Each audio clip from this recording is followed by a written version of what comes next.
bersyukurlah sebab Dia baik.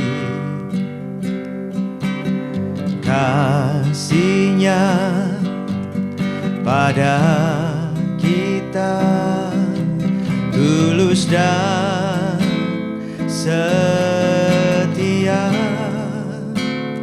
Kita berkumpul memuji Dia, menyembah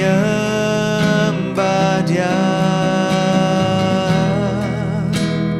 Kita bermazmur meninggikan nama Yesus. Dialah Alfa dan Omega, Dia yang awal dan yang akhir.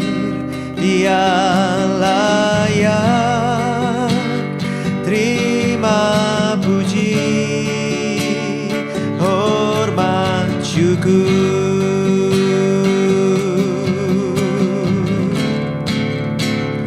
Kita berkumpul memuji Dia, menyembah Dia. Kita bermazmur meninggikan nama Yesus. Dialah Alfa dan Omega, Dia yang awal dan yang akhir. Dia layak terima puji, hormat, syukur.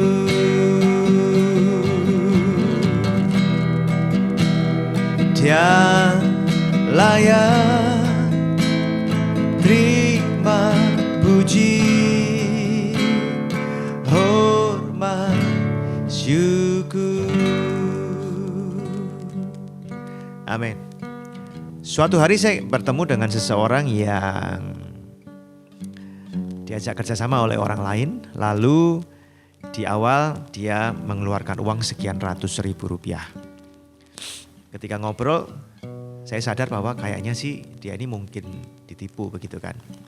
Terus saya tanya kepada orang ini, loh, kamu kira-kira tahu kan sebetulnya orang itu mungkin bisa menipu kamu. Tapi kenapa kamu tetap kasih uangnya? Nah, orang ini menjawab begini, ya sekian ratus ribu itu adalah biaya yang murah untuk tahu hati orang itu sebenarnya bagaimana. Sebelum dia memutuskan untuk yang lebih besar lagi. Oh, jadi ternyata seperti itu. Ya, ini perkataan yang betul-betul berhikmat, betul kan? Ya, jadi untuk memastikan, karena nggak pasti ini kan, kira-kira mungkin ditipu. Tapi untuk pasti dicoba dulu sedikit.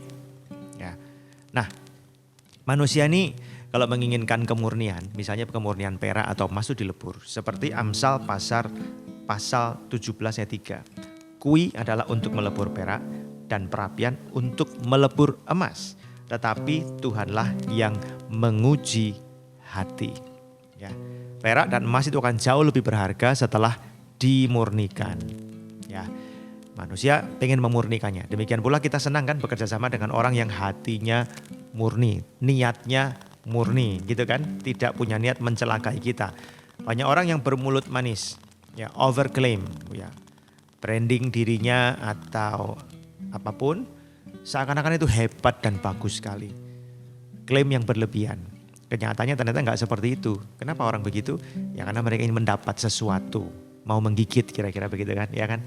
Nah, orang berhati-hati, perak diuji, emas diuji, orang diuji. Tapi sesungguhnya pribadi yang terhebat di alam semesta, Sang Pencipta kita yaitu Tuhan. Tuhan juga menguji hati kita. Caranya macam-macam kan. Tuhan mau menguji hatinya Saul, ya kan, dikasih jabatan, dites nih, nurut atau tidak. Ternyata dikasih beberapa tugas, nggak nurut. Sudah gitu ditegur, dikasih kesempatan bertobat, nggak bertobat. Akhirnya Tuhan berkata, ya Saul itu nggak cocok jadi raja. Daud yang diuji, kan begitu. Daud nggak perfect loh, tetapi hatinya berpaut kepada Tuhan dengan sungguh-sungguh. Dia sering salah, jatuh dalam dosa, tetapi dia bertobat dengan segenap hatinya. Kita harus mengerti bahwa sepanjang umur hidup kita, kalau kita ini menghendaki kemurnian, bukankah Tuhan juga begitu? Tuhan itu mau memurnikan hati kita. Tahu kondisi kita, terus kemudian dibentuk semakin hari semakin baik. Hati itu dimurnikan juga oleh Tuhan. Oleh karena itu, ya, di dalam kehidupan kita ada banyak hal yang tanpa kita sadari itu sebetulnya dipakai oleh Tuhan untuk menunjukkan siapa diri kita yang sebenarnya di hadapan Tuhan. Dan kalau kita mengerti, Tuhan mau kita memperbaikinya sehingga semakin hari kita itu semakin indah di hadapan Tuhan. Anda menghendaki kemurnian? Bukankah Tuhan juga demikian? Tuhan akan membuang kotoran-kotoran jiwa dalam hidup kita sehingga kita menjadi anak-anak yang murni di hadapan Tuhan. Tuhan memberkati.